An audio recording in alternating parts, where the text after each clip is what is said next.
مشره ولې مشره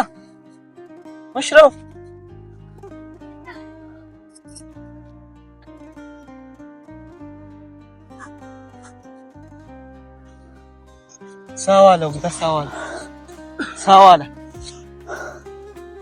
مشره څه ښه شوې؟ اوس شکر دی، اوس ښه یم. ښه دی چې ته راللې، زما ژوند دې وژغوره. نه هېڅ خبره هم نشته دی، دا خو ستاسو په موږ باندې حق دی. حاجي صاحب ما ته نور څه خدمت دي؟ نه مننه، لوی سړی شې.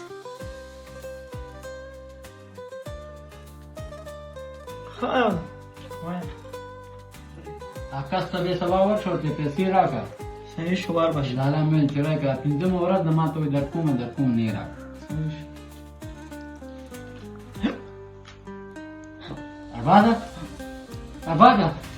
ارباده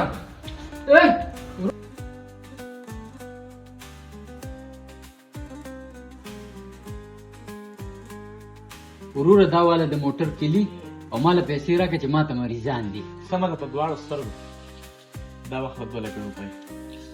به ډېره مننه وروره. السلام علیکم.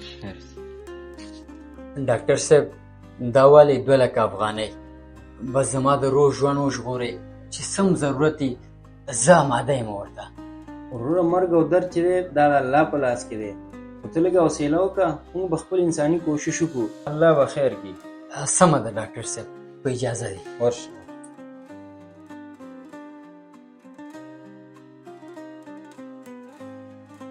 ډاکټر صاحب تاسو ما ته اواز کړی و، مهرباني خیر و؟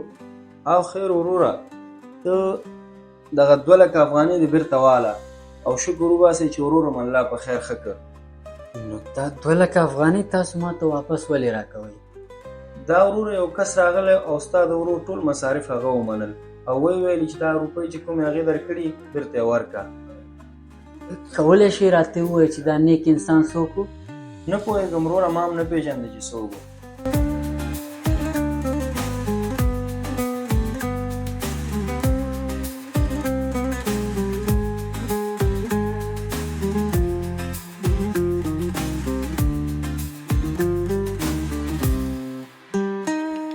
کاري پیسې دې ورکړلې؟